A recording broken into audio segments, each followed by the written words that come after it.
Hey, what's up, you guys? Welcome back. And if you're new to my channel, welcome. For those of you guys that are just barely joining me, I'm Rami G. I narrate scary stories on the internet so you don't have to read them alone. And today we're going to be talking about the murder of Elizabeth Olten. Roll that intro. There is no need to adjust your TV set. What you are about to witness is the paranormal, the strange and the unusual. This is not for everyone. If you stay, viewer discretion is advised. You have been warned. Before we get started with the murder of Elizabeth Olten, I want to issue out a warning. This case talks about self-harm, suicide, and crimes against children, and also mental illness. Before we get started with the story of Elizabeth Olten, please hit that subscribe button and the bell notification. This story is not for the weak of heart and for a mature audience. Elizabeth Olten was a 9-year-old girl that lived in St. Martin's, Missouri. She lived with her mom, Patty, and her two siblings, Anthony and Stephanie. There is more information about the killer than there is about the victim.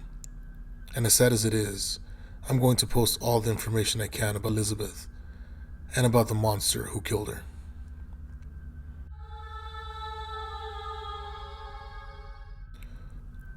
On Wednesday, October 21st, 2009, Elizabeth was at home rehearsing for her upcoming school play while her mom was getting dinner ready. Around 5 p.m., Elizabeth's neighbor Emma knocked on the door. She asked if Elizabeth could come out and play. At first, Patty said no, but Elizabeth and Emma begged her, so she gave in and told Elizabeth to be home by 6 p.m. This is the last time she saw Elizabeth alive. At 6 p.m., Patty knew something was wrong. Elizabeth was terrified of the dark and always came home before it would get dark outside. Patty decided to call over to Emma's house. Emma lived with her grandma, Karen. She answered the phone. Patty asked if Elizabeth was there. Karen said Elizabeth had never been there. Emma was home, but Elizabeth wasn't with her. Patty decided to call the police to report her daughter missing. She had a sickening feeling in her stomach. The police arrived almost right away. They also called another police department and a fire department. By 10 p.m., hundreds of people from the community also came out to help. At this point, the police told Patty that there was no sign of foul play. Patty knew her daughter wouldn't just disappear. She knew something had to have happened to her. Patty told the police that Elizabeth had a cell phone. She had tried calling it all night, but it kept going to voicemail. 24 hours after Elizabeth went missing, the police contacted the cell phone provider and ordered an emergency ping. There were 3 pings that said Elizabeth's phone was in the nearby woods behind Emma's house. The wooded area was large, and the police knew they were going to need all the help they can get. The police called in cadaver dogs, helicopters, and a dive team to search the rivers and ponds. Nothing was found. The police knew that they needed to interview the last person to see Elizabeth, or who they thought was the last person to see her, 6-year-old Emma. Emma had multiple stories. Her first story was that she had been with Elizabeth for an hour, and then Elizabeth walked home. I'm not sure why Emma changed her story. Maybe the police knew that she was lying, or she had a conscience and changed it herself. Her second story was they were in the woods and she got stuck in a thorn bush. She said it was super painful, so she called out to her older sister, Alyssa. Alyssa Bustamante was Emma's 15-year-old half-sister. Emma and Alyssa also had 2 brothers. They all lived with their grandma, Karen Brooke. The Bustamante children were similar to the age of the Olten children, and they all got along. The police realized that all the neighbor children were accounted for when Elizabeth disappeared, except for Alyssa.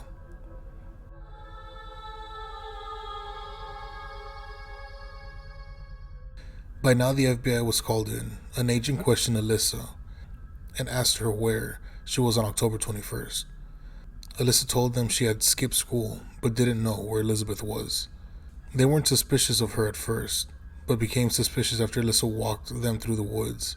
The agent noticed a shallow hole and asked Alyssa about it. She told him that she dug the hole and she liked digging holes and burying dead animals in them. This answer surprised him and must have gotten a strange feeling about her and her answers. They obtained a search warrant for Alyssa's house, especially for her bedroom. What they found was described as spine-chilling.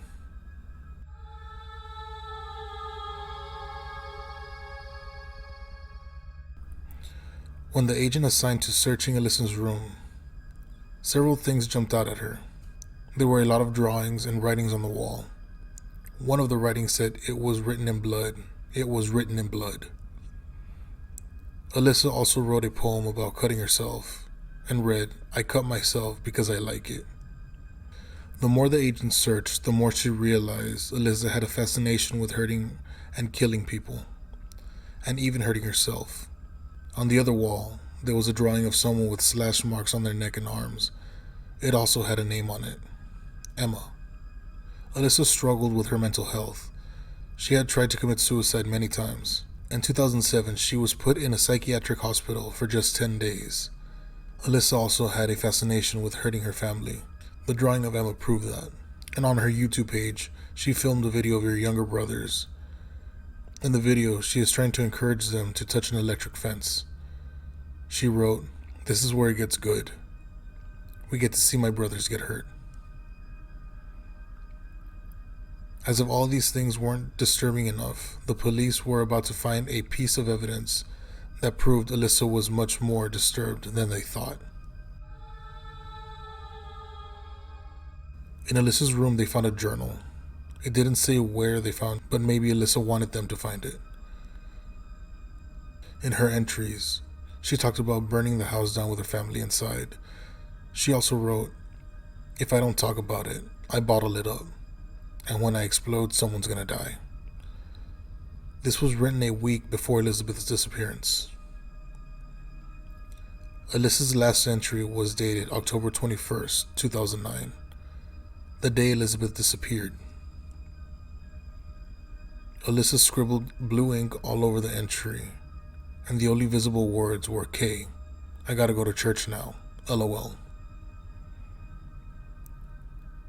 Alyssa was brought to the police station where her grandma accompanied her. Before she was interviewed, Detective David Rice tried to salvage the journal's entry. They used a black light, and what they saw confirmed their worries. The two words that they could make out were, "slit throat."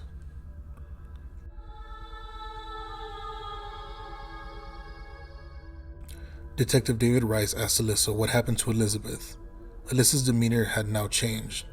She was shaking and quivering. However, she still didn't tell the truth right away. In her first story, Alyssa said she and Elizabeth had walked through the woods together, and Elizabeth tripped and fell and died instantly. The police knew that was bull. They showed Alyssa her journal entry and asked her if Elizabeth's throat had been cut. She said yes. Karen, Alyssa's grandma, bursted into tears and walked out. Alyssa told the police that she'll tell them what really happened. She said she told her sister to go over and ask Elizabeth to play. Once Elizabeth was lured out of the house, Elizabeth told Emma to go home. Alyssa told Elizabeth that she had something to show her in the woods, which took about 15 minutes. What Elizabeth didn't know is that Alyssa had concealed a kitchen knife. She had also dug another shallow grave. You see, Alyssa had actually dug the grave 5 days before and had been planning for this for quite some time. Alyssa began strangling Elizabeth and then grabbed the knife and stabbed her a total of 7 times in the chest. Alyssa finished by cutting Elizabeth's throat. She then buried Elizabeth and covered her with leaves. The police knew that to be able to find Elizabeth's body, they would need Alyssa to guide them. Of course, she knew exactly where Elizabeth was. Elizabeth's body wasn't actually buried that deep, and some of her body parts were still sticking out from the leaves. The autopsy also proved what Elizabeth had told them.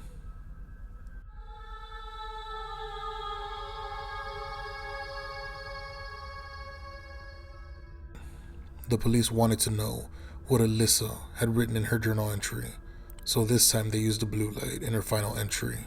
She wrote, "I just killed someone. I strangled them and slit their throat. and stabbed them. Now they're dead. I don't know how to feel at the moment. It was amazing. As soon as you get over the "oh my god, I can't do this" feeling, it's pretty enjoyable. I'm kind of nervous and shaky right now. Okay, I gotta go to church now. LOL. Elizabeth Bustamante was arrested and charged with first-degree murder. She was to stand trial as an adult for the murder and armed criminal action for carrying a knife. Her trial began in 2012, and Alyssa was now 18. She pleaded not guilty. Alyssa's defense said she should get a lighter sentence because at the time she was suffering from severe mental health, and that her medication resulted in her acting in impulse. The prosecution said Alyssa planned to kill Elizabeth at least 5 days before she actually did it, maybe more. They said that she killed because she wanted to know what it felt like. Alyssa also saw many health professionals and they diagnosed her with a major depressive disorder and borderline personality disorder.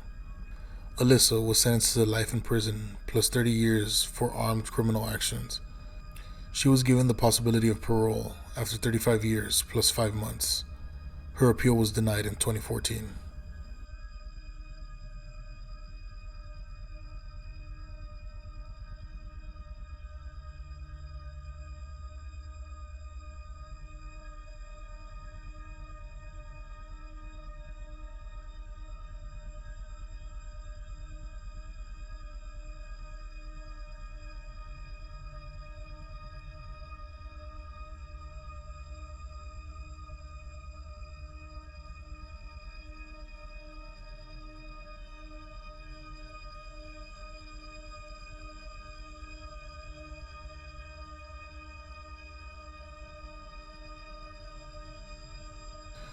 Alright guys, that's all the time we have today.